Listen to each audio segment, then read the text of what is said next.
엄마, 내 아기가 죽었어요. 그 사람이 제 배를 찼단 말이에요. 너무 무서워요. 핏기 없는 얼굴로 절규하는 딸의 손을 붙잡았습니다. 제 심장이 갈갈이 찢겨나가는 것만 같았습니다. 그 순간 제 안의 모든 것이 무너져 내리고 그 자리에 다른 무언가가 뜨겁게 솟아올랐습니다. 수연아, 이제 엄마가 나설 차례다. 내가 흘린 눈물만큼 저 짐승 같은 것들에게 반드시 대가를 치르게 하겠다. 저는 그 자리에서 굳게 다짐하고 즉시 병실을 나섰습니다. 더 이상 망설일 이유가 없었습니다. 이바구 시작 전에 구독과 좋아요 부탁드리며 끝까지 함께 해주세요. 모든 것이 완벽하다고 믿었던 것은 불과 1년 전의 일이었습니다. 제 딸 수연이가 순백의 웨딩드레스를 입고 제 앞에 섰을 때 저는 세상의 모든 빛이 제 딸에게 쏟아지는 것 같다고 생각했습니다. 사돈댁은 누가 봐도 명망 있는 사업가 집안이었고 신랑 될 아이는 번듯한 인물에 깍듯한 예의까지 갖추고 있었습니다. 상견례 자리에서 저의 소박한 행색을 보고도 눈 하나 깜빡하지 않고 수연 씨를 이렇게 곱게 키워주셔서 감사합니다. 어머님하고 머리를 숙이던 사위의 얼굴이 아직도 선합니다. 저는 평생을 숨어 살다시피 한 제 과거를 보상받는 기분이었습니다. 대단한 집안에서 태어났지만 저는 그 무게가 싫어 평범한 남자와 결혼해 조용히 딸을 키웠습니다. 남편이 일찍 세상을 떠나고 홀로 수연이를 키우면서도 단 한 번도 친정의 도움을 받지 않은 것이 제 유일한 자부심이었습니다. 그런 제게 수연이의 결혼은 더할 나위 없는 축복이자 제 모든 희생에 대한 보상이었습니다. 결혼식 날 화려한 예식장 한편에서 저는 조용히 눈물을 훔쳤습니다. 혹여나 딸의 앞날에 흠이 될까 싶어 친정 식구들은 아무도 부르지 않았습니다. 서운해하실 법도 한데 아버지는 그저 내가 행복하면 그걸로 족하다 하셨고 오빠는 언제든 무슨 일 있으면 연락해라 윤희야라는 말과 함께 두둑한 봉투만 보내왔습니다. 저는 그 봉투를 열어보지도 않은 채 장롱 깊숙이 넣어두었습니다. 이제는 정말 그들의 세상과 완벽하게 단절된 오직 수연이 엄마로 살아갈 수 있으리라 믿었습니다. 신혼여행을 다녀온 수연이는 매일같이 제게 전화를 걸어왔습니다. 제잘거리는 목소리로 남편의 자상함과 시부모님의 따뜻함에 대해 이야기할 때마다 저는 안도감에 가슴을 쓸어내렸습니다. 엄마, 나 정말 행복해. 이런 행운이 나한테 와도 되나 싶을 정도야. 그 말을 들을 때마다 저는 내가 행복하면 됐다. 엄마는 더 바랄 게 없어라고 대답해주곤 했습니다. 딸의 목소리는 햇살처럼 밝았고 저는 그 햇살 아래서 제 남은 생이 평온할 것이라 확신했습니다. 수연이가 시댁에서 처음으로 어른들 생신상을 차렸다고 했을 때 저는 밤새 준비한 레시피 노트를 건넸습니다.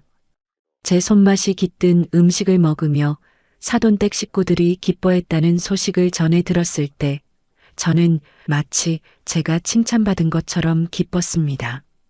수연이의 세상은 온통 분홍빛으로 가득 찬 듯 보였습니다.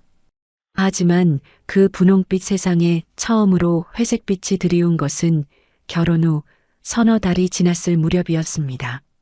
매일같이 오던 전화가 이틀에 한 번, 사흘에 한 번으로 뜸해지기 시작했습니다.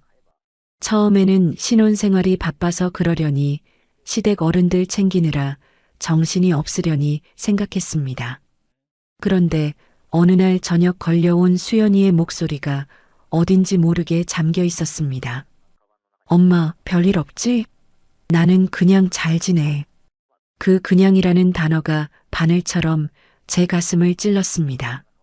무슨 일이 있냐고 캐묻고 싶었지만 딸의 결혼 생활에 간섭하는 유난스러운 엄마가 되고 싶지 않아 그래. 힘들면 언제든 엄마한테 전화하고라는 말밖에 할 수 없었습니다. 전화를 끊고 나서야 수연이가 울음을 참고 있다는 것을 깨달았습니다. 수화기 너머로 들려오던 미세한 떨림과 급하게 전화를 끊으려는 듯한 다급함이 밤새도록 제 마음을 핥히었습니다. 그 후로 수연이와의 통화는 점점 더 힘들어졌습니다. 전화를 걸면 받지 않는 일이 잦아졌고 한참 뒤에야 회의 중이었어요. 혹은 손님들이 와 계셔서라는 짧은 문자가 돌아왔습니다. 목소리를 들을 수 있는 날은 손에 꼽을 정도가 되었습니다.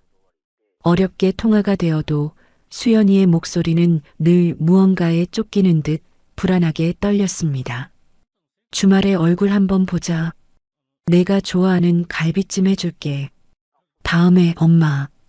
이번 주말엔 시댁에 행사가 있어서 죄송해요. 그 다음이 영원히 오지 않을 것 같은 불길한 예감이 들기 시작했습니다. 딸의 목소리에서 예전의 생기가 사라지고 없었습니다. 무언가 잘못되고 있다는 강한 신호였지만 저는 애써 그 신호를 외면했습니다. 제 평화로운 세상에 균열이 생기는 것을 인정하고 싶지 않았던 겁니다. 어느 날 저는 수연이가 평소 좋아하던 제철 과일과 정성껏 만든 밑반찬을 싸들고 무작정 딸의 집으로 향했습니다. 예고 없이 찾아간 저를 보고 사위는 잠시 당황한 듯 했지만 이내 예의 바른 미소를 지으며 저를 안으로 들였습니다. 장모님, 어서 오십시오. 연락이라도 주시지 그러셨어요. 자네 일하는데 방해될까봐 그랬지. 우리 수연이는 어디 있나? 아, 수연이요. 지금 2층에서 잠시 쉬고 있습니다. 어제 저녁부터 몸이 좀 안 좋다고 해서요. 그의 대답은 너무나 자연스러웠지만 저는 그의 눈동자에서 찰나의 흔들림을 보았습니다. 제가 2층으로 올라가려 하자 그가 부드럽지만 단호하게 제 앞을 막아섰습니다. 장모님, 수연이가 푹 쉬어야 하니 제가 반찬만 전달하겠습니다. 마음만 감사히 받겠습니다. 그의 완곡한 거절에 저는 더 이상 고집을 부릴 수 없었습니다. 하지만 집안을 감도는 서늘하고 어색한 공기, 그리고 사위의 과장된 친절함 뒤에 숨겨진 차가운 경계심이 저를 불안하게 만들었습니다. 거실 테이블 위에는 값비싼 위스키 병과 잔이 놓여 있었고 그 옆에는 재떨이에 비벼 꺼진 시가 여러 개가 있었습니다. 분명 혼자 마신 술은 아닐 텐데 집안은 이상할 정도로 고요했습니다. 저는 애써 웃으며 반찬통을 건네고 현관을 나섰습니다. 문이 닫히기 직전 2층에서 희미하게 무언가 쿵 하고 부딪히는 소리가 들린 것 같았지만 저는 그것이 제 예민한 신경 탓이라고 치부해버렸습니다. 집으로 돌아오는 내내 저는 스스로를 다그쳤습니다. 윤희야, 너는 이제 평범한 사람이다. 내가 상상하는 그런 끔찍한 일은 드라마에나 나오는 거야. 내 사위는 점잖고 내 사돈들은 교양 있는 사람들이잖니. 그렇게 억지로 필사적으로 제 자신을 세뇌했습니다. 며칠 뒤 수연이에게서 전화가 왔습니다. 그날 왜 말도 없이 찾아왔냐며 타박하는 목소리였습니다. 엄마, 저 괜찮아요. 그냥 감기 몸살 기운이 좀 있었던 것뿐이에요. 그렇게 예고도 없이 찾아오시면 저 곤란해요. 시어머니께서 보시면 뭐라고 생각하시겠어요. 저는 아무 말도 할 수 없었습니다. 그날 느꼈던 이상한 분위기에 대해 사위의 차가운 눈빛에 대해 묻고 싶었지만 딸의 차가운 목소리 앞에서 모든 질문이 목구멍 안으로 사라졌습니다. 어쩌면 정말 나의 기우일지도 모른다. 괜한 걱정으로 딸의 평화를 깨고 싶지 않다는 마음이 저를 짓눌렀습니다. 시간이 흐르고 수연이의 임신 소식이 들려왔습니다. 전화기 너머로 들려오는 딸의 목소리는 오랜만에 정말로 행복해 보였습니다. 엄마, 나 이제 엄마가 돼. 할머니가 되는 거 축하해. 그 한마디에 제 마음을 짓누르던 모든 불안과 의심이 눈 녹듯 사라지는 것 같았습니다. 이제 정말 모든 것이 괜찮아질 거라고, 아이가 태어나면 이 모든 어색함과 불안이 사라지고 다시 예전처럼 행복한 가정이 될 거라고 믿었습니다. 저는 곧장 시장으로 달려가 가장 좋은 식재료들을 사와 태교에 좋다는 음식들을 만들기 시작했습니다. 딸의 집에 음식을 싸들고 갔을 때 오랜만에 본 수연이의 얼굴은 조금 수척해 보였지만 임신 사실에 대한 기쁨으로 빛나고 있었습니다. 하지만 그날 저는 수연이의 긴 소매 아래로 언뜻 비친 검붉은 멍 자국을 보고 말았습니다. 팔은 왜 그러니? 아, 이거 어제 장 보다가 넘어져서 내가 좀 칠칠치 못하잖아, 엄마. 수연이는 화들짝 놀라며 소매를 끌어내리고는 어색하게 웃었습니다. 그 웃음이 너무나 위태로워 보여 저는 차마 더 캐물을 수가 없었습니다. 그저 몸 조심해라. 이제 혼자 몸 아니지 않니라고 말하며 애써 외면할 뿐이었습니다. 지금 생각하면 그때 저는 진실을 마주할 용기가 없었던 겁니다. 제 유일한 행복이 깨어지는 것이 두려워 스스로 눈을 감아버린 비겁한 어미였습니다. 저는 그 멍 자국이 불행의 전조라는 것을, 이미 제 딸이 지옥의 문턱에 서 있다는 것을 알면서도 모른 척했습니다. 그날 밤 저는 악몽을 꾸었습니다. 굳게 닫힌 딸의 방문 너머로 희미한 신음소리가 끊임없이 들려오는 꿈이었습니다. 악몽에서 깨어난 아침은 언제나처럼 잿빛이었습니다. 밤새 귓가를 맴돌던 딸아이의 희미한 신음소리. 그것이 꿈인지 현실인지 구분조차 되지 않는 날들이었습니다.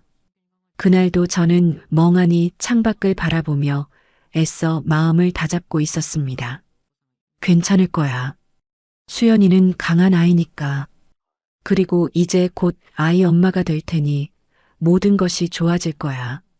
그렇게 필사적으로 희망의 끈을 붙잡고 있던 순간 전화벨이 울렸습니다. 낯선 번호였습니다.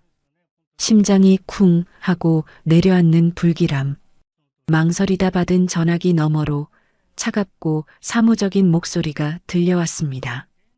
혹시 박수연 씨 어머니 되시나요? 네, 그런데요. 무슨 일이시죠? 여기는 한국종합병원 응급실입니다. 따님이 계단에서 굴러 크게 다치셨습니다. 빨리 와보셔야겠습니다. 세상의 모든 소리가 사라졌습니다. 손에 들고 있던 찻잔이 바닥으로 떨어져 산산조각 나는 소리가 아득하게 들려왔지만 아무것도 느낄 수 없었습니다. 어떻게 옷을 입고 어떻게 병원까지 달려갔는지 기억나지 않습니다. 제정신이 들었을 때는 하얀 가운을 입은 의사 앞이었습니다. 의사는 무감정한 얼굴로 제게 말했습니다. 안타깝게도 아이는 유산되었습니다. 산모는 다행히 생명에는 지장이 없습니다. 지금은 안정을 취하고 있습니다. 계단에서 굴러서 안타깝게도 생명에는 지장이 없습니다. 의사의 입에서 나오는 모든 단어가 제 가슴에 비수처럼 날아와 박혔습니다.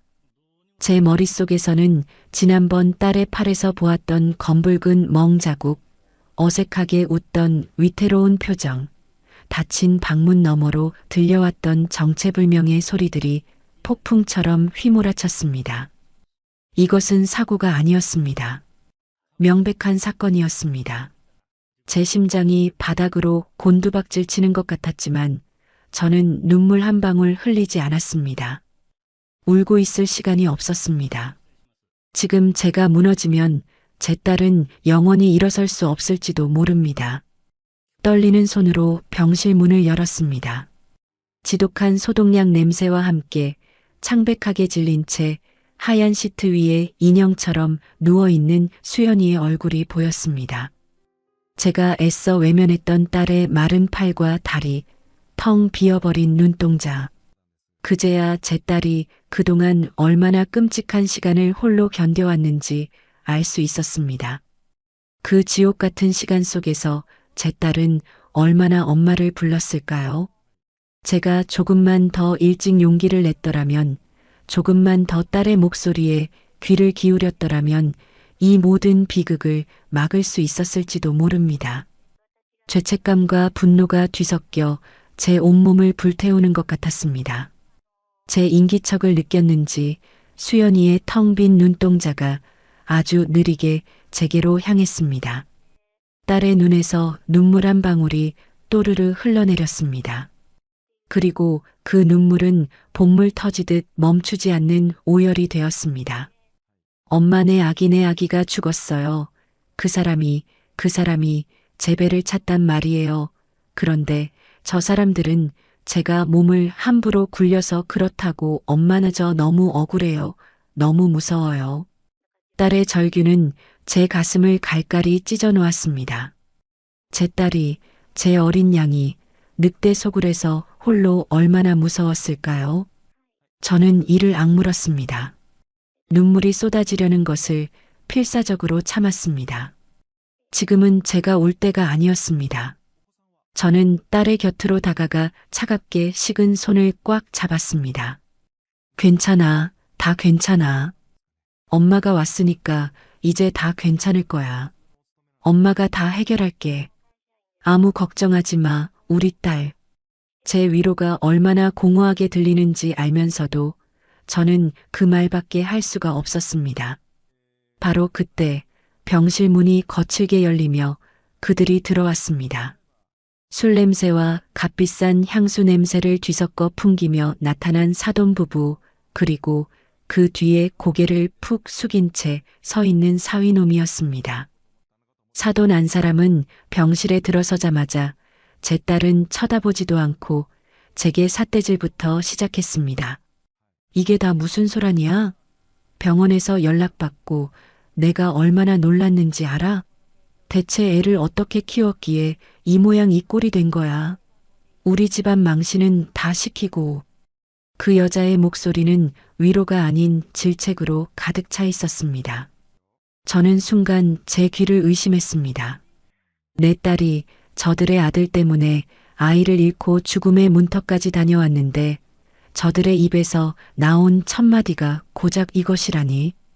분노로 피가 거꾸로 솟는 것 같았지만 저는 입술을 깨물며 참았습니다. 아직은 때가 아니었습니다. 사부인, 지금 그게 무슨 말씀이세요? 수연이가 어떤 일을 당했는데? 당하긴 뭘 당해?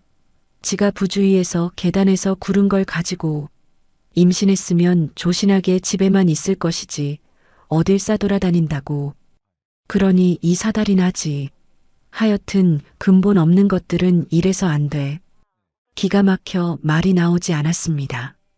뻔히 알면서도 저들은 모든 책임을 제 딸에게 돌리고 있었습니다. 곁에 있던 사돈 양반이라는 자도 거들었습니다. 안사돈, 이 일로 우리 집안 명성에 금이 갈까봐 걱정이요. 조용히 처리하는 게 좋겠어. 병원비랑 위자료는 두둑이 챙겨줄 테니 없던 일로 합시다. 괜히 시끄럽게 만들어봤자 서로 좋을 거 없지 않소? 그들은 내 딸의 고통과 내 손주의 목숨을 돈으로 계산하고 있었습니다. 마치 시장에서 물건값을 흥정하듯 그들은 제 앞에서 위자료라는 단어를 아무렇지 않게 내뱉었습니다. 그 오만하고 잔인한 태도에 제 안에 마지막 이성의 끈이 끊어지는 것을 느꼈습니다. 저는 잡고 있던 딸의 손을 가만히 내려놓고 자리에서 일어났습니다. 그리고 제 평생 단 한 번도 지어본 적 없는 차가운 미소를 지으며 그들을 바라보았습니다. 없던 일이요? 위자료요? 제 목소리가 얼음장처럼 차갑게 병실에 울렸습니다. 사돈 부부는 제 달라진 태도에 잠시 당황한 듯 했지만 이내 코웃음을 쳤습니다. 그럼 뭘 더 바라는 거요? 설마 이걸로 우리 발목이라도 잡을 셈인가? 본데 없는 집안인 줄은 알았지만 경우까지 없을 줄은 몰랐네. 본데 없는 집안. 그 한마디가 제 가슴에 박혔습니다. 그래요. 당신들 눈에는 내가, 내 딸이 그렇게 보였겠지요. 하지만 당신들은 아주 큰 실수를 한 겁니다. 건드리지 말아야 할 것을 건드렸습니다. 바로 그 순간 저는 결심했습니다. 더 이상 평범한 수연이 엄마로 살지 않겠다고. 내 딸을 지키기 위해서라면 내 안에 잠들어 있던 호랑이를 기꺼이 깨우겠다고. 저는 더 이상 그들과 말을 섞지 않았습니다. 그들을 경멸이 가득한 눈으로 한번 쏘아봐 준 뒤 조용히 병실을 나왔습니다. 차가운 복도 벽에 등을 기댄 채 저는 가만히 눈을 감았습니다. 머릿속이 복잡하게 얽혀왔습니다. 어떻게 해야 할까? 이 거대한 괴물들을 상대로 내가 무엇을 할 수 있을까? 평생을 조용히 살아온 제게는 너무나 버거운 싸움이었습니다. 두려움이 엄습했지만 병실 안에서 들려오는 딸의 희미한 울음소리가 저를 다시 일으켜 세웠습니다. 강해져야 한다, 윤희야. 내가 무너지면 수연이는 끝이야. 다음 날 아침 저는 평생 입어온 낡고 빛바랜 한복 대신 한 번도 입어본 적 없는 검은색 정장을 꺼내 입었습니다. 어깨에 딱 맞는 재킷과 몸에 붙는 치마가 어색했지만 이상하게도 그 옷은 제게 갑옷처럼 느껴졌습니다. 거울 앞에 선 제 모습은 더 이상 어제의 윤희가 아니었습니다. 온화했던 눈빛은 사라지고 그 자리에는 차가운 분노와 굳은 결심만이 남아 있었습니다. 이것이 복수를 위해 제가 선택한 첫 번째 무기였습니다. 더 이상 순박하고 힘없는 시골 아낙네로 보이지 않기 위한 위장. 저는 낡은 나무 상자 깊숙한 곳에 보관해 두었던 오빠의 명함을 꺼내 들었습니다. 법무법인 정인 대표 변호사 윤태준. 수십 년간 잊고 살았던 이름이었습니다. 그 이름의 무게가 얼마나 무거운지, 그 이름이 가진 힘이 얼마나 막강한지 저는 애써 외면하며 살아왔습니다. 하지만 이제는 그 힘을 빌려야만 했습니다. 내 딸을 지키기 위해서, 그리고 그 오만한 자들에게 자신들이 저지른 죄의 대가를 치르게 하기 위해서. 택시를 타고 서울의 가장 번화한 중심가로 향했습니다. 거대한 빌딩 숲 사이 유독 하늘을 찌를 듯 솟아있는 통유리 건물이 눈에 들어왔습니다. 정인이라고 새겨진 금빛 현판. 제 오빠가 평생을 바쳐 이룩한 왕국이었습니다. 건물 안으로 들어서자 숨막힐 듯한 고급스러움과 바쁘게 움직이는 사람들의 에너지가 저를 압도했습니다. 모두가 최고급 정장을 입고 날카로운 눈빛으로 서류 뭉치를 든 채 종종 걸음을 치고 있었습니다. 제가 입은 어색한 정장이 초라하게 느껴질 정도였습니다.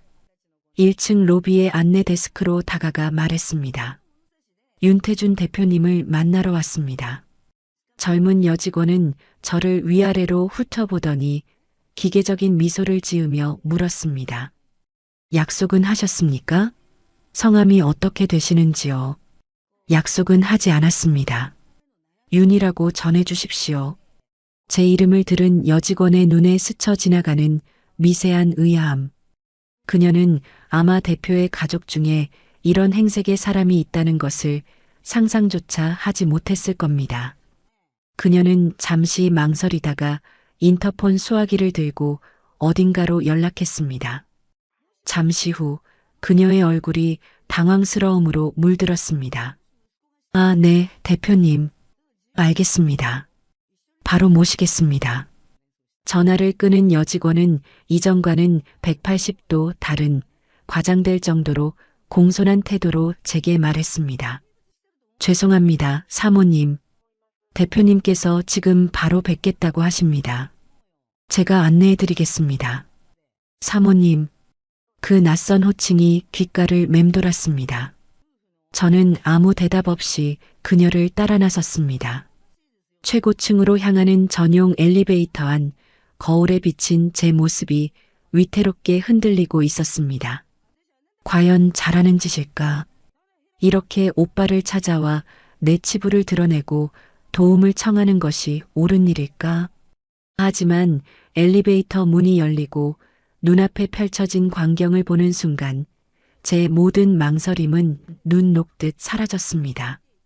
서울 시내가 한눈에 내려다 보이는 거대한 대표 집무실. 그 중앙에 제 오빠가 서 있었습니다.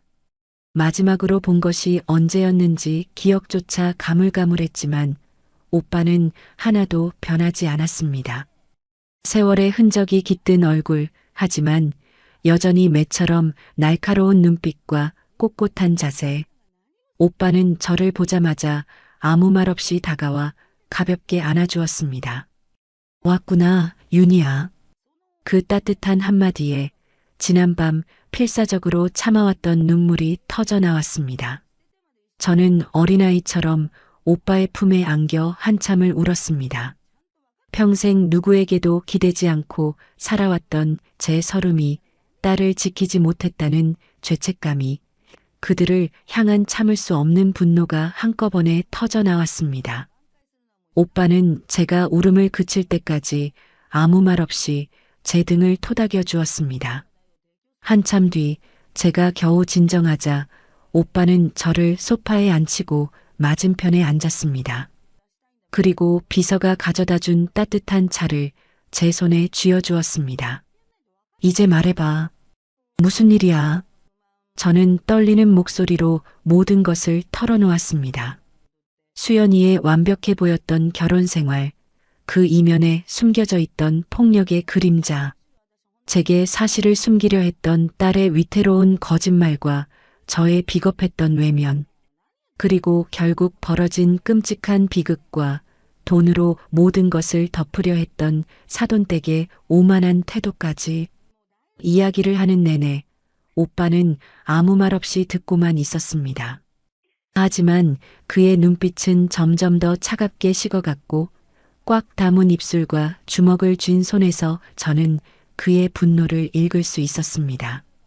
제 이야기가 모두 끝났을 때 사무실 안에는 무거운 침묵이 흘렀습니다. 오빠는 자리에서 일어나 창가로 걸어가 서울의 전경을 내려다보며 말했습니다. 그래서 내가 원하는 게 뭐지? 복수하고 싶어요. 제 단호한 대답에 오빠가 천천히 몸을 돌렸습니다. 어디까지 원하는데? 단순히 그놈을 감옥에 보내는 거? 아니면 이혼시키고 위자료를 받아내는 거? 아니요. 그런 걸로는 부족해요. 그들이 제 딸에게서 앗아간 모든 것을 똑같이, 아니 그 이상으로 갚아주고 싶어요. 그들의 돈, 명예, 그들이 가진 모든 것을 빼앗아 거리로 나앉게 만들고 싶어요. 제 딸이 느꼈던 절망과 고통을 그들도 똑같이 느끼게 해주고 싶어요. 제 눈에서 살기가 번뜩이는 것을 저 자신도 느낄 수 있었습니다. 오빠는 그런 저를 잠시 바라보더니 희미하게 웃었습니다.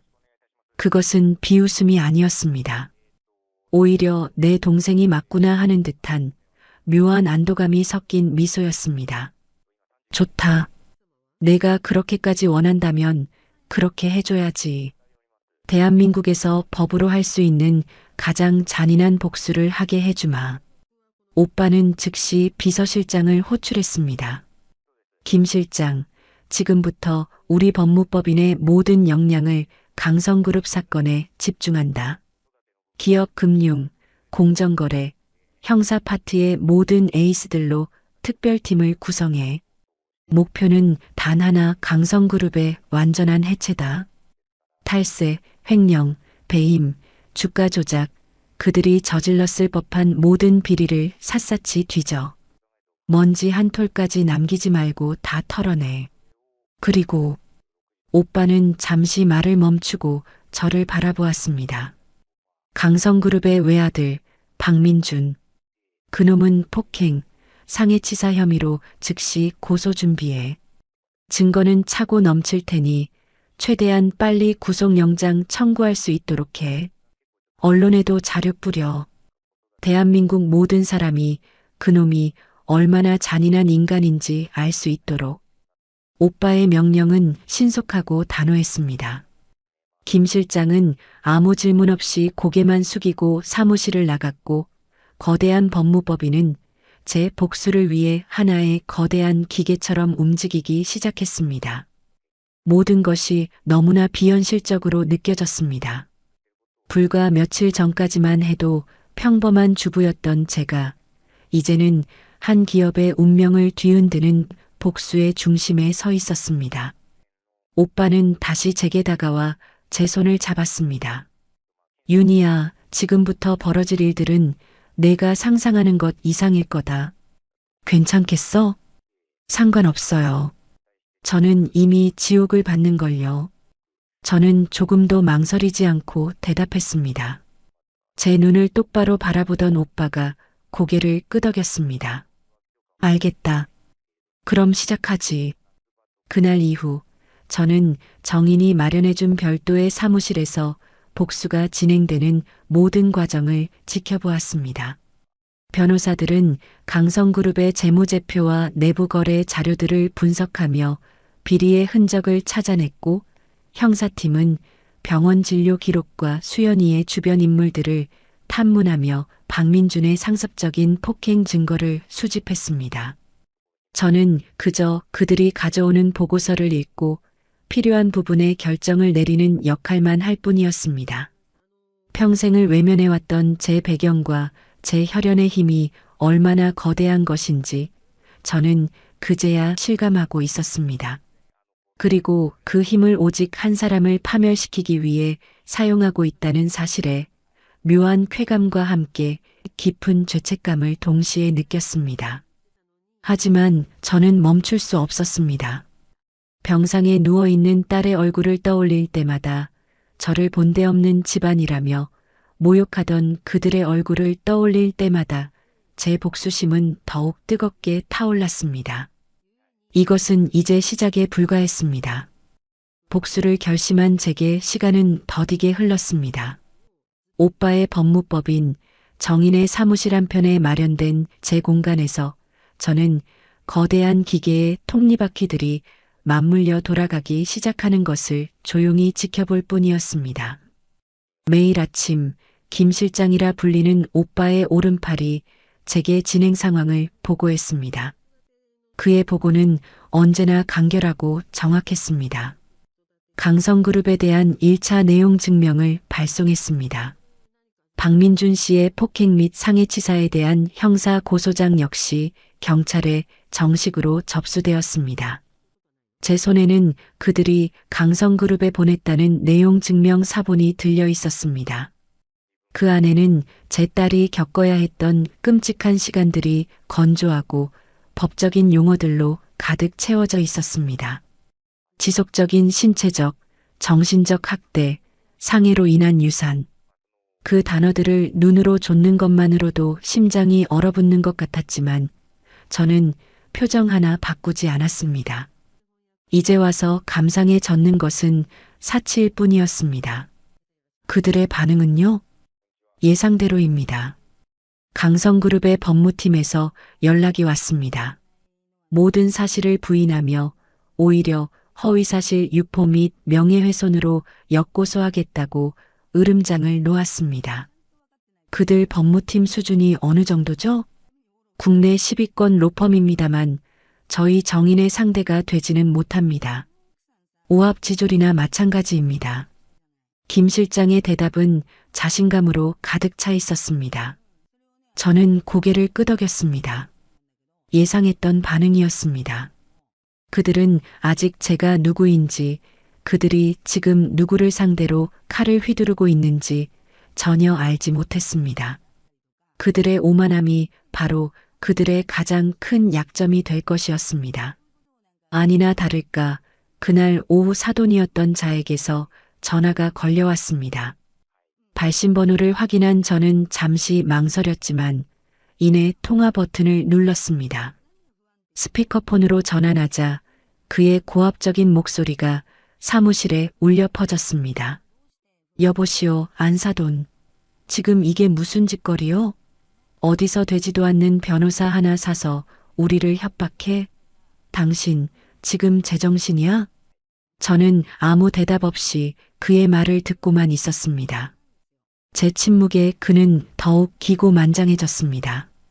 내가 마지막으로 경고하는데 당장 그 고소인지 뭔지 취하하고 우리 앞에 와서 무릎 꿇고 사죄해.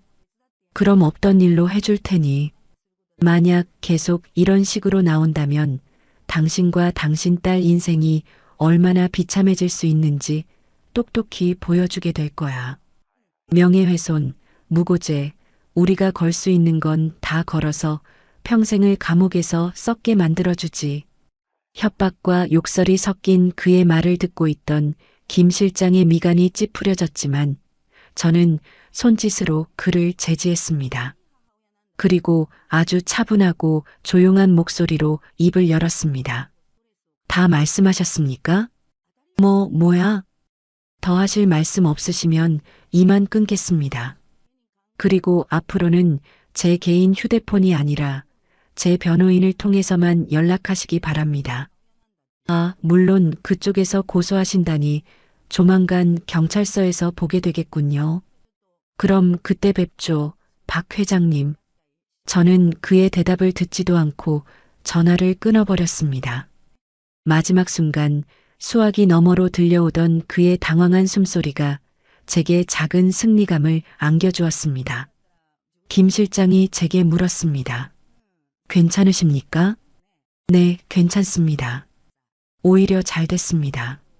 저렇게 오만방자하게 놀아줘야 우리가 파고들 틈이 더 많아질 테니까요. 계획대로 진행하세요. 그날 이후 강성그룹은 예상대로 저희를 상대로 명예훼손과 무고죄로 역고소했습니다. 언론에는 한 중소기업을 상대로 거액을 뜯어내려다 실패하자 앙심을 품고 허위 사실을 유포한 파렴치한 모녀라는 자극적인 기사들이 몇 개 실렸습니다. 물론 그 기사들은 정인의 언론팀에 의해 몇 시간 만에 모두 자취를 감추었습니다. 그들은 자신들이 가진 돈과 권력으로 모든 것을 해결할 수 있다고 믿고 있었습니다. 그들이 쏘아 올린 화살이 결국 자신들의 심장을 꿰뚫게 될 것이라는 사실은 꿈에도 모른 채 저는 매일 병원으로 향했습니다. 수연이는 처음 며칠간은 식음을 전폐하고 말 한마디 없이 누워만 있었습니다. 그 모습을 보는 것은 제게 또 다른 고문이었습니다. 하지만 저는 억지로라도 딸에게 죽을 먹이고 잠든 딸의 곁을 지켰습니다. 제가 할 수 있는 것은 그것뿐이었습니다. 그러던 어느 날 제가 깎은 과일을 한 입도 대지 않는 딸에게 조용히 말했습니다. 수연아, 엄마가 지금 무슨 일을 하고 있는지 아니? 딸은 아무 대답이 없었습니다. 엄마는 지금 내 인생을 망가뜨린 그자들에게 죗값을 치르게 해주려고 해. 내가 겪은 고통, 내가 흘린 눈물을 되갚아주려고 해. 그러니까 제발 기운 차려. 내가 이렇게 무너져버리면 엄마 혼자서는 싸울 수가 없어. 엄마가 이길 수 있도록 내가 옆에서 힘이 되어줘야 해. 제 말에 수연이의 눈동자가 희미하게 흔들렸습니다. 그리고 다음 날 수연이는 제가 떠준 죽을 반 그릇이나 비워냈습니다. 작은 변화였지만 제게는 100만 대군을 얻은 것과 같은 힘이 되었습니다. 한편 정인의 특별팀은 강성그룹의 두꺼운 갑옷을 벗겨낼 작은 틈을 찾아내기 시작했습니다. 그들이 처음으로 발견한 것은 강성그룹의 수상한 자금 흐름이었습니다. 수십 개의 페이퍼 컴퍼니를 이용한 비자금 조성 혐의. 액수는 크지 않았지만 그것은 거대한 성을 무너뜨릴 첫 번째 균열이었습니다. 김 실장은 관련 자료들을 제게 가져와 보고했습니다. 강성그룹 박 회장이 차명으로 여러 개의 유령 회사를 운영한 정황을 포착했습니다. 이 회사들을 통해 매년 수십억 원의 자금이 빠져나가고 있었습니다. 아직 용처는 불분명하지만 횡령이나 배임 혐의를 적용할 수 있는 명백한 증거입니다. 좋아요. 그걸로 시작하죠. 국세청과 검찰에 익명으로 제보하세요. 우리가 직접 나서는 것보다 국가기관이 움직이게 만드는 것이 더 효과적일 겁니다. 알겠습니다. 즉시 조치하겠습니다. 작은 돌멩이 하나가 잔잔한 호수에 던져졌습니다. 처음에는 작은 파문이었지만 그 파문은 곧 거대한 파도가 되어 강성그룹 전체를 집어삼키게 될 것이었습니다. 며칠 뒤 뉴스에서는 중견기업 K사에 대한 국세청의 특별 세무조사 착수라는 짧은 단신이 보도되었습니다. 강성그룹은 아직 그 K사가 자신들을 겨냥한 것이라고는 상상조차 하지 못하고 있었습니다. 그들은 여전히 자신들의 성이 견고하다고 믿으며 저와 제 딸의 작은 반란을 비웃고 있었습니다. 사위놈 박민준에게는 경찰의 소환장이 발부되었습니다. 그는 변호사를 대동하고 경찰에 출석했지만 모든 혐의를 부인했습니다. 술에 취해 아내와 다툼이 있었던 것은 사실이지만 폭행은 없었으며 유사는 아내의 부주의로 인한 사고였다고 주장했습니다. 그의 변호사는 제가 제출한 진단서가 조작되었을 가능성을 제기하며 오히려 저를 무고죄로 고소하겠다고 큰 소리를 쳤습니다. 그 소식을 전해 들은 저는 조금도 동요하지 않았습니다. 오히려 그들의 뻔뻔한 거짓말이 제 복수심을 더욱 단단하게 만들었습니다. 저는 김 실장에게 지시했습니다. 그동안 우리가 확보한 추가 증거들을 언론에 조금씩 흘리세요. 박민준이 과거에도 여러 차례 폭행 사건에 연루되었지만 돈으로 무마했던 기록들, 그리고 수연이의 집에서 일했던 가사도우미의 증언도 확보하세요. 그녀라면 모든 진실을 알고 있을 겁니다. 이미 접촉했습니다. 처음에는 두려워하며 입을 열지 않았지만 저희가 신변 보호를 약속하자 모든 것을 털어놓았습니다. 박민준의 상습적인 폭행과 사건 당일의 진실에 대해서도 구체적으로 증언했습니다. 모든 것이 제 계획대로 움직이고 있었습니다. 그들은 자신들이 쳐놓은 거미줄에 스스로 얽혀들고 있었습니다. 저는 병상에 누워있는 딸의 곁으로 돌아갔습니다. 어느새 수연이는 창밖을 바라볼 정도의 기력을 회복해 있었습니다. 저는 딸의 손을 잡고 말했습니다. 수연아, 이제 곧 끝이 보일 거야. 조금만 더 힘을 내. 제 딸은 아무 말 없이 제 손을 마주 잡아주었습니다. 그 작은 온기가 제게는 세상 그 무엇과도 바꿀 수 없는 위로와 용기가 되었습니다. 복수의 끝이 어디일지는 알 수 없었지만 저는 더 이상 두렵지 않았습니다. 내 딸이 내 곁에 있는 한 저는 결코 멈추지 않을 것입니다. 시간은 제 편이 아니었습니다. 강성그룹이라는 거대한 성벽은 생각보다 훨씬 견고했고 그들은 자신들이 가진 모든 힘을 동원해 저희 반격에 맞서왔습니다. 국세청의 세무조사는 시작되었지만 그들은 교묘한 회계장부 조작과 로비를 통해 결정적인 증거를 내어주지 않았습니다. 박민준에 대한 경찰 조사 역시 지지부진했습니다. 그는 여전히 모든 혐의를 부인했고 그의 변호인단은 끊임없이 새로운 논리를 만들어내며 수사를 방해했습니다. 언론은 며칠간 떠들썩했지만 곧 더 자극적인 다른 사건들에 묻혀 대중의 관심에서 멀어져 갔습니다. 저는 매일 아침 정인의 사무실로 출근해 김 실장의 보고를 받았습니다. 그의 얼굴에는 날이 갈수록 피로와 초조함이 짙어졌습니다. 강성그룹 측의 저항이 예상보다 거셉니다. 그들은 이미 정관계에 두터운 인맥을 형성해 놓았고 저희가 접근할 때마다 한 발 앞서 정보를 차단하고 있습니다. 이대로는 장기전이 될 수밖에 없습니다. 그의 말에 제 마음도 무겁게 가라앉았습니다. 이 싸움이 길어질수록 불리한 것은 저였습니다. 시간은 그들의 편이었고 저는 하루하루 말라가는 딸의 얼굴을 보며 복수심과 함께 초조함을 삼켜야 했습니다. 그날도 저는 무거운 마음으로 병실을 찾았습니다. 수연이는 이제 제법 기력을 차려 침대에 기대 앉아 창밖을 보고 있었습니다. 하지만 그 눈빛은 여전히 텅 비어 있었습니다. 제가 들어서는 것을 보고도 아무런 반응이 없었습니다. 저는 딸의 곁에 앉아 애써 밝은 목소리로 말을 걸었습니다. 수연아, 오늘 날씨가 참 좋다. 우리 주말에는 휠체어 타고 병원 앞 공원이라도 나가볼까? 수연이는 아무 대답 없이 창밖만 바라보았습니다. 그때 병실 TV에서 경제 뉴스가 흘러나왔습니다. 화면에는 익숙한 얼굴, 바로 제 사돈이었던 박 회장의 얼굴이 비쳤습니다. 그는 해외 투자 유치에 성공했다며 기자들 앞에서 환하게 웃고 있었습니다. 그 모습을 본 수연이의 어깨가 미세하게 떨리는 것을 느꼈습니다. 엄마, 수연이가 아주 오랜만에 먼저 제게 말을 걸었습니다. 그만하면 안 될까?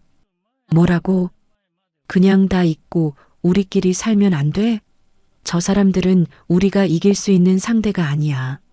엄마까지 다치는 거 난 더는 못 보겠어. 딸의 목소리는 체념으로 가득 차 있었습니다. 저는 아무 말도 할 수 없었습니다. 제 복수심이 오히려 딸을 더 큰 고통으로 몰아넣고 있었던 건 아닐까? 그날 밤 저는 오빠의 사무실을 찾아갔습니다. 그리고 처음으로 제 나약한 속내를 털어놓았습니다. 오빠, 나 너무 힘들어. 이 싸움 우리가 정말 이길 수 있기는 한 걸까? 오빠는 제 말을 묵묵히 듣고 있더니 서랍에서 낡은 신문 스크랩 뭉치 하나를 꺼내 제 앞에 놓았습니다. 이게 뭔데요? 읽어봐. 스크랩된 기사들은 모두 30년도 더 지난 빛바랜 옛날 신문들이었습니다. 그 헤드라인에는 한결같이 윤성환 대법원장이라는 이름이 적혀 있었습니다. 사법부 독립의 상징, 윤성환 대법원장 취임, 부정부패 척결을 외친 강직한 소신, 모두 제 아버지에 대한 기사들이었습니다. 저는 아버지의 얼굴이 담긴 사진들을 멍하니 바라보았습니다. 아버지는 평생을 법과 정의를 위해 사셨지. 그 어떤 권력 앞에서도 고개를 숙이지 않으셨고 그 어떤 불의와도 타협하지 않으셨어. 너와 나는 그런 분의 자식이다, 윤희야. 오빠는 잠시 말을 멈추고 스크랩 뭉치 가장 위에 있는 신문 기사 하나를 가리켰습니다. 단독 윤성환 대법원장, 외아들 윤태준 군 병역비리 의혹 제기한 언론사 상대 정정보도 청구 진실은 반드시 밝혀질 것. 그것은 제가 까맣게 잊고 있었던, 아니 잊으려 노력했던 과거의 사건이었습니다. 젊은 시절 오빠가 억울하게 병역비리 의혹에 휩싸였을 때 아버지는 대법원장이라는 지위를 이용해 사건을 덮는 대신 정면으로 맞서 싸우는 길을 택했습니다. 그리고 오랜 법정 다툼 끝에 결국 모든 의혹을 벗고 진실을 밝혀냈습니다. 아버지는 그때 내게 이렇게 말씀하셨다. 태준아, 진실을 향한 길은 언제나 고되고 외롭다. 하지만 그 길 끝에는 반드시 빛이 있단다. 포기하지 않는 한 우리는 결코 지는 것이 아니다. 라고. 오빠의 말을 듣는 동안 제 눈에서는 뜨거운 눈물이 흘러내렸습니다. 저는 그동안 무엇을 두려워했던 걸까요? 본데 없는 집안이라는 그들의 모욕에 저 스스로 제 뿌리를 부정하고 있었던 건 아닐까요? 저는 제 아버지의 딸이었습니다. 불의에 타협하지 않고 진실을 위해 평생을 바친 위대한 법조인의 딸. 오빠, 나 어떻게 해야 할지 알 것 같아. 다음 날 아침 저는 김 실장에게 연락했습니다. 김 실장님, 지금부터 플랜 B를 시작하죠. 플랜 B 말씀이십니까? 하지만 그건 너무 위험 부담이. 상관없습니다. 이제 더 이상 숨어서 돌멩이를 던지는 짓은 하지 않겠습니다. 전면전을 시작하죠. 그날 오후 대한민국의 모든 언론사에 한 장의 보도자료가 배포되었습니다. 그 내용은 충격적이었습니다. 강성그룹 박민준 상무의 상습 폭행 및 상해치사 사건의 피해자 박수연 씨, 전 윤성환 대법원장의 외손녀로 밝혀져 보도자료와 함께 제가 직접 찍은 영상 편지가 첨부되었습니다. 영상 속에서 저는 단정하지만 힘 있는 목소리로 말했습니다. 존경하는 국민 여러분, 저는 평생을 평범한 주부로 살아온 윤희입니다. 그리고 오늘 제 딸에게 가해진 끔찍한 폭력의 진실을 밝히기 위해 이 자리에 섰습니다. 제 딸의 남편이자 강성그룹의 상무인 박민주는 상습적으로 제 딸을 폭행했으며 급기야 뱃속의 아이까지 죽음에 이르게 했습니다. 하지만 그와 그의 가족들은 단 한 번의 사과도 없이 돈으로 모든 것을 무마하려 했습니다. 저는 이제 더 이상 침묵하지 않겠습니다. 제 돌아가신 아버지 윤성환 전 대법원장님의 명예를 걸고 제 딸에게 가해진 모든 불의에 맞서 싸울 것입니다. 법과 정의가 살아있음을 증명하겠습니다. 파장은 상상을 초월했습니다. 대한민국을 상징하는 청렴한 법조인의 이름 윤성환이 거론되자 여론은 순식간에 들끓었습니다. 이전까지 단순한 재벌과 스캔들로 치부되던 사건은 사법부의 명예를 건 정의 구현이라는 거대한 상징성을 띠게 되었습니다. 모든 언론이 이 사건을 일면 톱기사로 다루기 시작했고 인터넷에서는 박민준과 강성그룹을 규탄하는 목소리가 폭발적으로 터져 나왔습니다. 강성그룹의 박 회장은 그제야 사태의 심각성을 깨달았습니다. 그는 즉시 제 오빠 윤태준 대표에게 직접 전화를 걸어왔습니다. 그의 목소리는 이전의 오만함은 온데간데 없이 다급함과 비굴함으로 가득 차 있었습니다. 윤 대표님, 정말 죄송합니다. 제가 사람을 잘못 봤습니다. 저희 아들놈이 죽을 죄를 지었습니다. 제발 한 번만 선처해 주십시오. 원하시는 건 뭐든지 다 해드리겠습니다. 오빠는 차가운 목소리로 대답했습니다. 이제 와서요? 너무 늦었습니다. 박 회장님. 당신이 내 동생에게 본데 없는 집안이라고 말하는 순간 당신과 당신 회사의 운명은 끝난 겁니다. 전화는 그대로 끊겼습니다. 그날 저녁 저는 병실에서 딸과 함께 뉴스를 보고 있었습니다. TV 화면 가득 제 아버지의 생전 사진과 제 영상 편지가 번갈아 나오고 있었습니다. 수연이가 조용히 제 손을 잡았습니다. 엄마 고마워. 그리고 미안해. 딸의 눈에는 오랜만에 희미한 생기가 돌고 있었습니다. 저는 딸의 손을 마주 잡으며 말했습니다. 아니, 엄마가 미안해. 그리고 사랑한다. 우리 딸. 창밖은 이미 어두워져 있었지만 제 마음속에는 비로소 한 줄기 빛이 보이기 시작했습니다.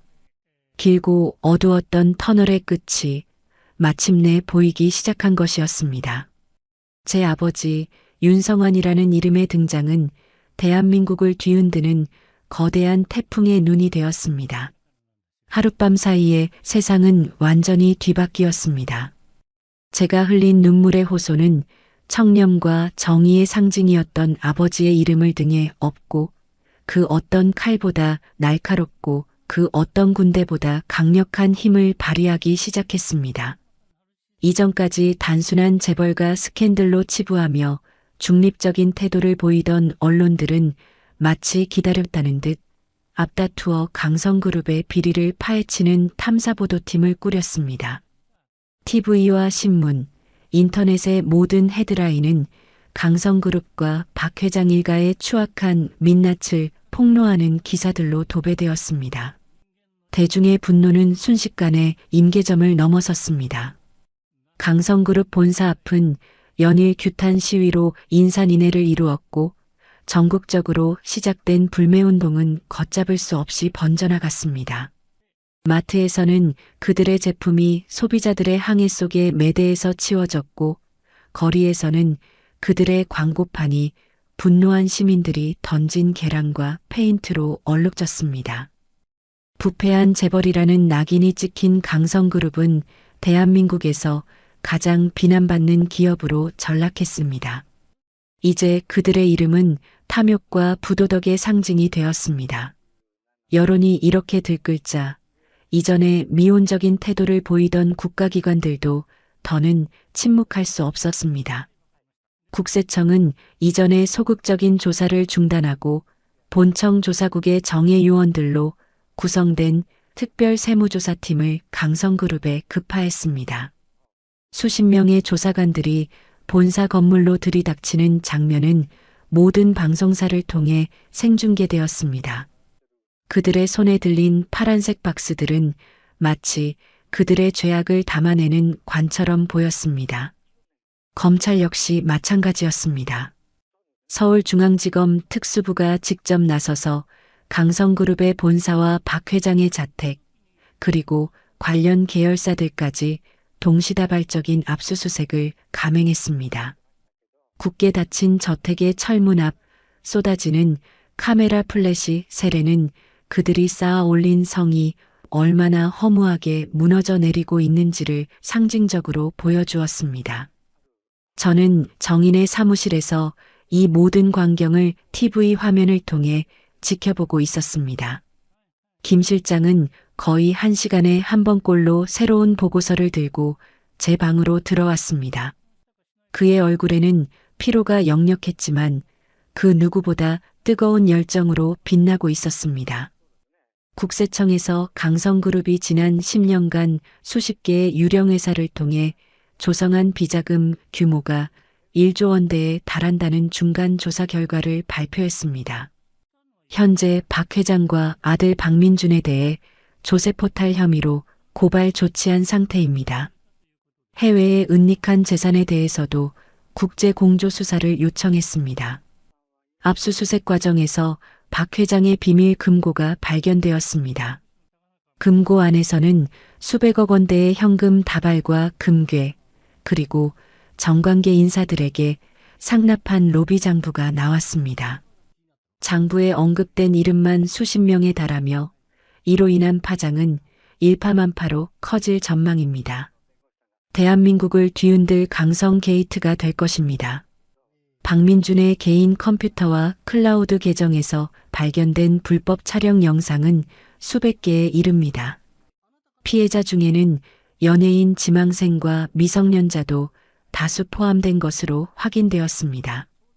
경찰은 박민준을 상습 폭행 및 상해치사 혐의와는 별개로 성폭력 범죄 처벌 등에 관한 특례법 위반 및 아동 청소년의 성보호에 관한 법률 위반 혐의로 추가 입건하여 수사 중입니다. 사회적으로 절대 용납될 수 없는 범죄입니다. 보고를 듣는 제 마음은 이상할 정도로 차분했습니다. 거대한 악의 제국이 무너져 내리는 소리를 들으며 저는 오히려 깊은 고요함을 느꼈습니다. 제 손으로 한 기업을, 그리고 그곳에 속한 수많은 사람들의 삶을 벼랑 끝으로 내몰고 있다는 죄책감이 왜 없었겠습니까? 하지만 병상에서 죽어가던 내 딸의 얼굴을 떠올리면 그 어떤 동정심도 사치처럼 느껴졌습니다. 이것은 정의를 바로 세우는 과정이었습니다. 강성그룹의 주가는 휴지 조각이 되었습니다. 연일 하한가를 기록하다 결국 거래가 정지되었고 상장 폐지 수순에 들어갔습니다. 모든 금융기관이 대출금 회수에 들어갔고 그들에게 부품을 납품하던 수많은 협력업체들은 하루아침에 줄도산 위기에 처했습니다. 그들이 쌓아 올린 부의 제국이 이제는 수많은 사람들의 피눈물 위에서 신기루처럼 사라지고 있었습니다. TV에서는 연일 전문가들이 나와 강성그룹의 부실 경영과 부도덕성을 비판했고 그들의 성공 신화가 얼마나 많은 불법과 탈법 위에 세워진 것이었는지 낱낱이 분석했습니다. 사면 초가에 몰린 박 회장은 마지막 발악을 하기 시작했습니다. 그는 저와 제 오빠에게 수십 통의 전화를 걸어왔지만 우리는 단 한 번도 받지 않았습니다. 그는 결국 기자회견을 자청하여 눈물로 대국민 사과를 하는 쇼를 벌였습니다. 값비싼 맞춤 정장 대신 낡은 양복을 입고 나타난 그는 초췌한 얼굴로 카메라 앞에서 무릎을 꿇었습니다. 국민 여러분, 죄송합니다. 이 모든 것은 제 불찰입니다. 아들을 잘못 키운 저의 죄입니다. 부디 저희 가족에게 마지막 기회를 주십시오. 제가 가진 모든 것을 사회에 환원하겠습니다. 하지만 그의 위선적인 눈물을 믿어주는 사람은 아무도 없었습니다. 오히려 그의 비겁한 책임 회피에 대중의 분노는 더욱 커져갈 뿐이었습니다. 기자회견장은 순식간에 아수라장이 되었고, 내 아들놈은 어딨냐? 내 재산이 내 것이냐? 다 우리 세금이다. 와 같은 고성과 비난이 빗발쳤습니다. 그는 결국 경호원들에게 둘러싸여 쫓기듯 사라졌습니다. 저는 병실에서 딸과 함께 그 모습을 지켜보았습니다. 수연이는 아무 말 없이 TV 화면을 응시하고 있었습니다. 그 눈빛이 무엇을 말하는지 저는 알 수 없었습니다. 통쾌함일까, 연민일까, 혹은 그 모든 것이 뒤섞인 복잡한 감정일까? 저는 그저 딸의 마른 어깨를 가만히 감싸 안아줄 뿐이었습니다. 그 순간 수연이가 나지막이 말했습니다. 엄마, 저 사람도 이제 아들을 잃은 거네. 저는 아무 대답도 할 수 없었습니다. 그날 밤 저는 잠을 이룰 수 없었습니다. 복수의 끝이 가까워질수록 제 마음속에서는 허무함이 더욱 커져갔습니다. 저는 조용히 일어나 아버지의 유품인 낡은 가죽 수첩을 펼쳤습니다. 그 안에 적힌 아버지의 글귀들이 제게 말을 걸어오는 것 같았습니다. 정의는 때로 복수와 닮아 있다. 하지만 진정한 정의의 끝에는 용서와 화해가 있어야만 한다. 복수의 끝은 언제나 공허할 뿐이니. 아버지, 저는 아직 용서할 준비가 되지 않았습니다. 제 딸의 상처가 아물기 전까지는 제 복수는 아직 끝나지 않은 것입니다. 다음 날 아침 저는 김 실장에게 마지막 지시를 내렸습니다. 박 회장 일가가 빼돌린 은닉 재산을 모두 찾아내세요. 스위스 비밀 계좌든 조세피난처의 유령 회사든 단 한 푼도 남김없이 찾아내 국고로 환수해야 합니다. 그리고 그들이 다시는 제기할 수 없도록 법이 허용하는 모든 수단을 동원하세요. 그들이 평생을 바쳐 모은 그 더러운 돈이 그들에게는 가장 큰 지옥이 될 겁니다. 이것이 제 복수의 마지막 장이 될 것이었습니다. 그들에게 가장 소중했던 돈을 빼앗음으로써 그들이 제 딸에게 주었던 고통을 되갚아주는 것. 그것이 제가 선택한 마지막 길이었습니다. 이제 곧 길고 길었던 싸움이 끝날 것입니다. 모든 것이 끝을 향해 달려가고 있었습니다. 박민준의 1심 선고 공판이 열리는 날, 하늘은 거짓말처럼 맑고 푸르렀습니다. 저는 그 푸른 하늘 아래 제 딸 수연이와 함께 법원으로 향했습니다. 제 딸은 이제 더 이상 병약한 환자가 아니었습니다. 스스로 걷고, 스스로 생각하고, 스스로 판단하는 한 명의 인간으로서 제 곁에 서 있었습니다. 우리는 증인도 피해자도 아닌 그저 진실이 밝혀지는 순간을 지켜보기 위해 그곳으로 향했습니다. 법원 앞은 수많은 기자들과 시위 인파로 가득 차 있었습니다. 박민준을 엄벌하라. 유전무죄 무전유죄, 사법부는 각성하라. 와 같은 구호가 쉴 새 없이 터져나왔습니다. 한때 그들이 돈으로 샀던 세상의 모든 소음이 이제는 부메랑이 되어 그들의 심장을 겨누고 있었습니다. 법정 안은 숨막히는 긴장감으로 가득 차 있었습니다. 방청석은 발 디딜 틈 없이 꽉 들어찼고 모두가 재판장의 입만 바라보고 있었습니다. 피고인석에 앉아 있는 박민주는 완전히 다른 사람이 되어 있었습니다. 한때 세상을 다 가진 듯 오만했던 그의 눈빛은 사라지고 초점 없는 눈동자와 죽음의 공포에 질린 창백한 얼굴만이 남아 있었습니다. 그의 옆에는 그의 아버지, 박 회장이 헬쑥한 얼굴로 앉아 있었습니다. 그는 연신 마른 침을 삼키며 불안한 듯 주위를 두리번거렸습니다. 제 딸과 눈이 마주치자 그는 화들짝 놀라며 고개를 숙였습니다. 재판장이 무거운 침묵을 깨고 판결문을 읽어 내려가기 시작했습니다. 그의 목소리는 법정 전체에 낮고 단호하게 울려 퍼졌습니다. 피고인 박민준. 피고인은 배우자인 피해자 박수연을 상습적으로 폭행하고 피해자가 임신한 사실을 인지하고 있었음에도 불구하고 복부를 발로 차는 등 극심한 폭력을 행사하여 태아를 사망에 이르게 한 바, 그 죄질이 극히 불량하고 반인륜적입니다.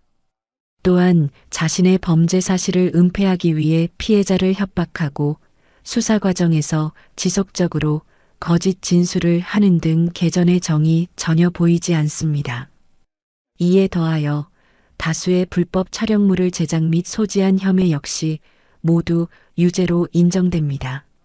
재판장이 한마디 한마디를 내뱉을 때마다 박민준의 얼굴은 더욱 하얗게 질려갔습니다. 그의 입에서 아닙니다. 아니에요와 같은 의미 없는 신음이 새어나왔습니다.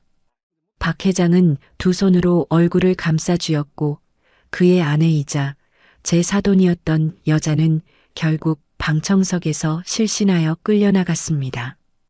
따라서 본 재판부는 피고인이 저지른 범죄의 중대성과 사회에 끼친 해악 그리고 피해자가 겪었을 육체적, 정신적 고통을 고려하여 다음과 같이 선고합니다. 피고인 박민준에게 징역 15년을 선고한다. 땅.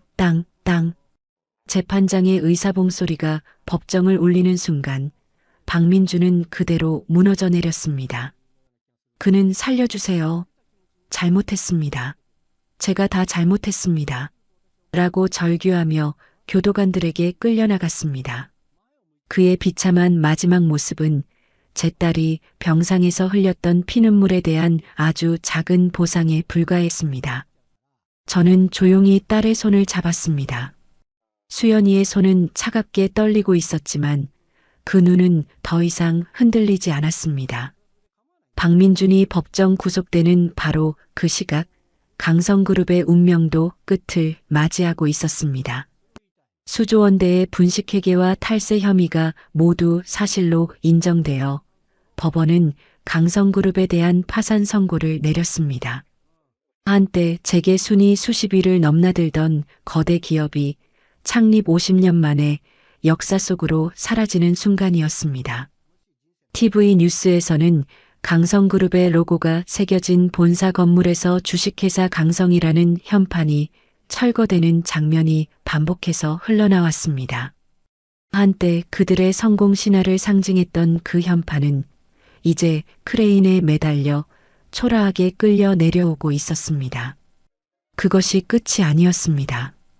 정인의 특별팀은 박 회장 일가가 스위스 비밀 계좌와 조세피난처의 유령 회사를 통해 빼돌린 수천억 원대의 은닉 재산을 모두 찾아냈습니다. 대한민국 정부는 국제사법 공조를 통해 그 모든 재산을 국고로 환수 조치했습니다. 그들이 평생을 바쳐 긁어모은 더러운 돈이 단 한 푼도 남김없이 그들의 손에서 빠져나갔습니다. 이제 그들에게 남은 것은 아무것도 없었습니다. 박 회장 역시 아들과 함께 재판을 받았습니다. 그는 수천억 원대의 횡령 및 배임, 조세포탈 혐의로 징역 7년을 선고받고 법정에서 구속되었습니다.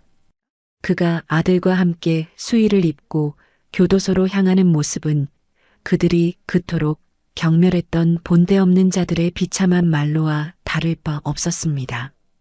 모든 법적 절차가 끝나고 며칠 뒤 저는 마지막 남은 그들의 흔적을 지우기 위해 그들이 살던 저택으로 향했습니다. 한때는 위압적인 위용을 자랑하던 그 저택은 이제 붉은색의 압류 딱지가 곳곳에 붙어 있는 흉물스러운 모습으로 변해 있었습니다. 정원의 잔디는 아무도 관리하지 않아 누렇게 말라 있었고 화려했던 분수대는 멈춘 지 오래였습니다.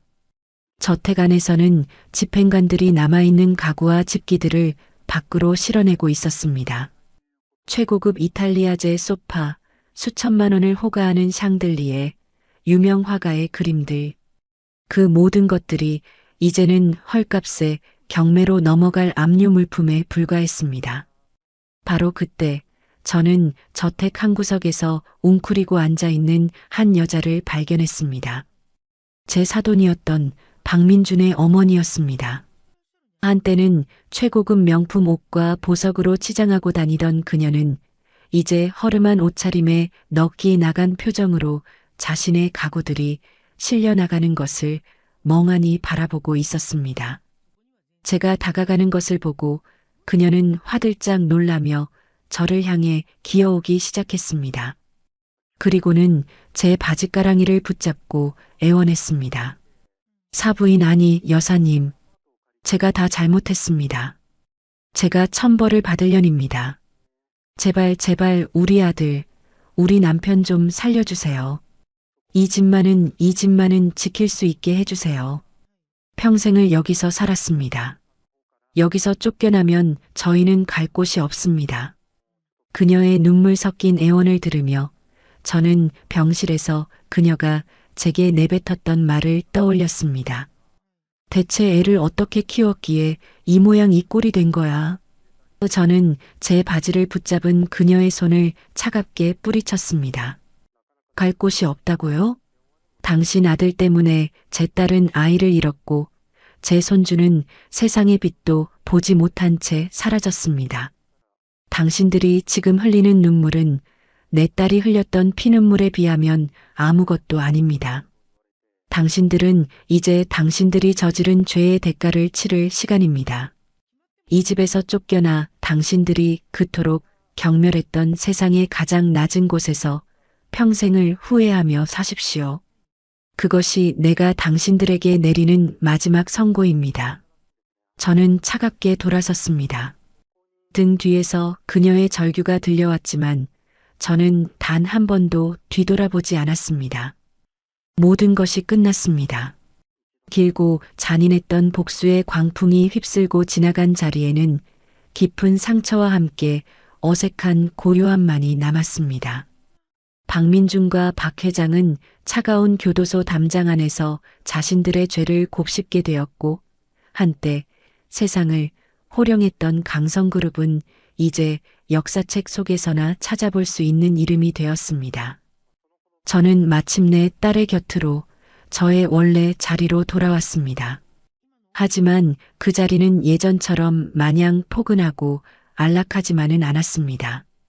복수의 대가로 얻은 평화는 어딘지 모르게 서늘하고 위태로웠습니다. 수연이와 저는 서로의 상처를 보듬으며 조용한 일상을 보내기 시작했습니다. 함께 아침을 먹고 함께 장을 보고 함께 집 앞 공원을 산책했습니다. 우리는 잃어버렸던 시간들을 보상받으려는 듯 사소한 모든 순간을 소중히 여기려 노력했습니다. 수연이는 심리 상담을 받기 시작했고 저는 딸을 위해 매일같이 건강한 음식을 만들고 따뜻한 말을 건넸습니다. 딸의 얼굴에는 점차 웃음이 돌아왔고 텅 비었던 눈동자에는 다시금 희미한 생기가 감돌기 시작했습니다. 하지만 저는 알고 있었습니다. 우리의 상처는 결코 완전히 아물 수 없다는 것을. 그날의 비극은 우리 삶에 영원히 지워지지 않을 흉터로 남을 것이라는 것을. 그러던 어느 날 한 통의 편지가 도착했습니다. 발신인은 교도소에 수감된 박 회장이었습니다.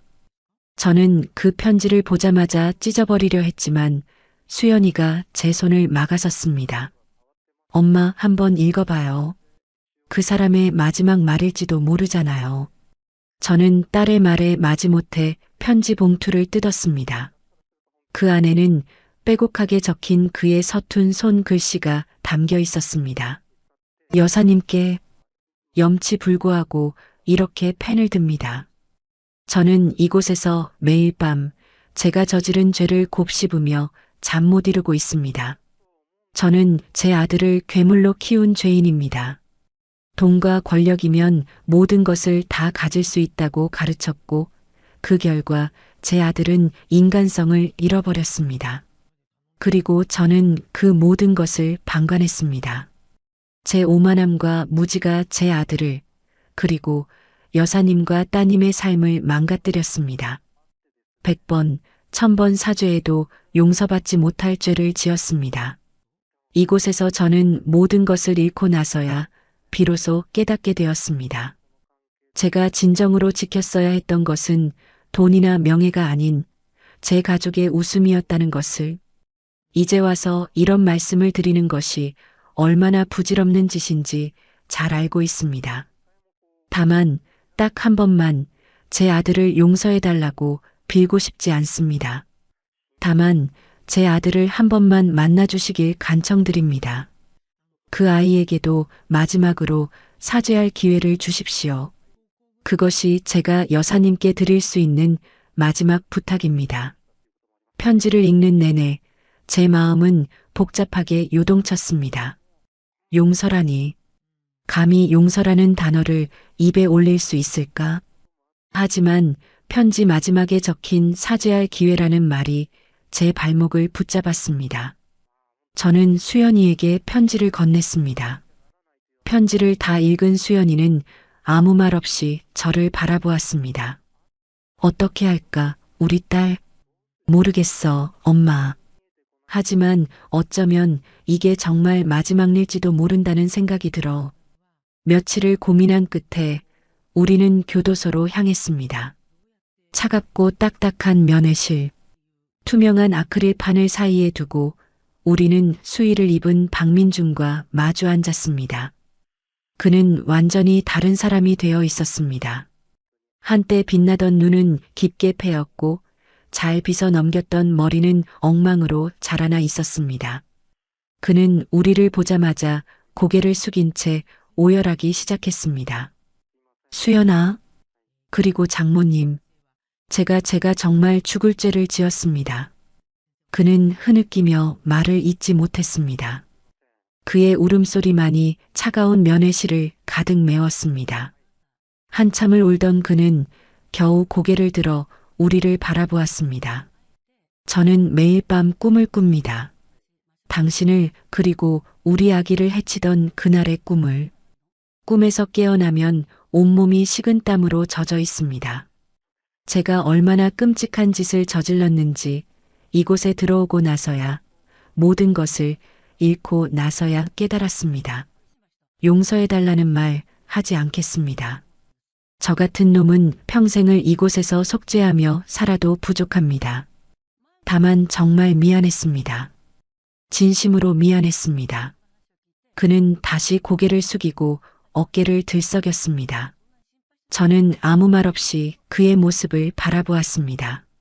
그의 사과가 진심인지 아니면 형량을 줄이기 위한 연기인지는 알 수 없었습니다.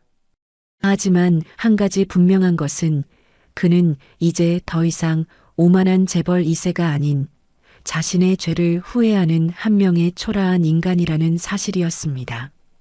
면회를 마치고 나오는 길 수연이가 제게 물었습니다.